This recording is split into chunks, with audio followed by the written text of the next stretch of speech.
నా financial planning చాలా స్ట్రాంగ్గా ఉంటుందా? Okay okay okay. లో ప్రొఫైల్. అంటే లైక్ ఇప్పుడు నేను ఉంటున్న ఇల్లు నా స్థాయి కంటే తక్కువ అని కొందరు అభిప్రాయం చెప్పిన, నేను వాడుతున్న కారు నా స్థాయి కంటే తక్కువ అని కొందరు అభిప్రాయం చెప్పిన, దాన్ని తీసుకున్నాను. ఓకే. ఎందుకంటే నేను ఇల్లు కొన్నా, కారు కొన్నా పోగు చేసిన డబ్బులతో కొంటాను, కానీ లోన్ తీసుకుని కొన్నా. అప్పుకు దూరం. అప్పుకు దూరం. ఓకే. ఈఎంఐ అనేది ఇప్పుడు వరకు పెట్టుకోలేదు నేను. ఎనీ రీజన్ అండి? ఏదైనా కారణం ఉంటే తప్ప ఆ డెసిషన్ తీసుకోరు? అది మా తాతగారు, వాళ్ళ నాన్నగారు అంటే మా ముత్తాత గారు చాలా 42 ఏళ్ల వయసులో పోయారనమాట. ఓకే.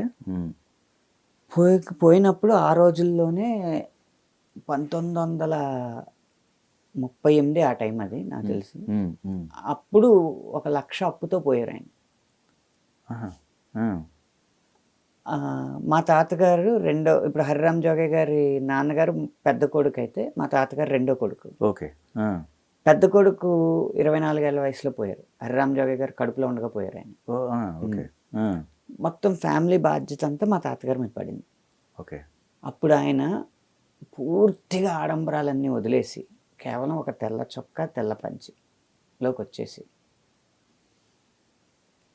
తనకంటూ ఏం ఖర్చు పెట్టుకోకుండా మొత్తం లోకులందరూ పిసినారి, నువ్వు పిసినారి. మేము కూడా చిన్నప్పుడు ఏంటి ఇంత కక్కుర్తిగా ఉంటున్నారు అని అనుకుంటూ ఉండేవాళ్ళు. అంటున్నా కూడా నా బాధ్యత ఏంటో నాకు తెలుసు అని చెప్పి ఆ అప్పు మొత్తం తీర్చి తన తోబుట్టువులకి ఎక్కడ నష్టపోకుండా జాగ్రత్తగా పొలాలను పంచి జీవితాంతం ఒక సింప్లిఫైడ్ లైఫ్ గడిపారండి. అది గడపడం వల్ల ఆ మాత్రం పొలాలైనా మాకు మిగిలినాయి అన్నమాట. సో ఆ బాధ్యత నాకు ఎప్పుడు గుర్తొస్తూ ఉంటుంది.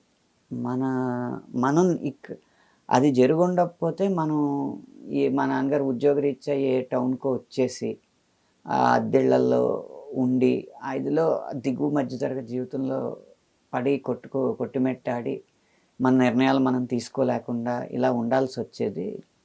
ఆయన ఇచ్చిన భరోసా వల్ల ఇలా ఉన్నాం.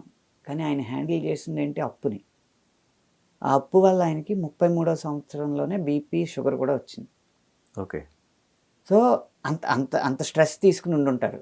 అదే. ఆ 33వ సంవత్సరం నుంచి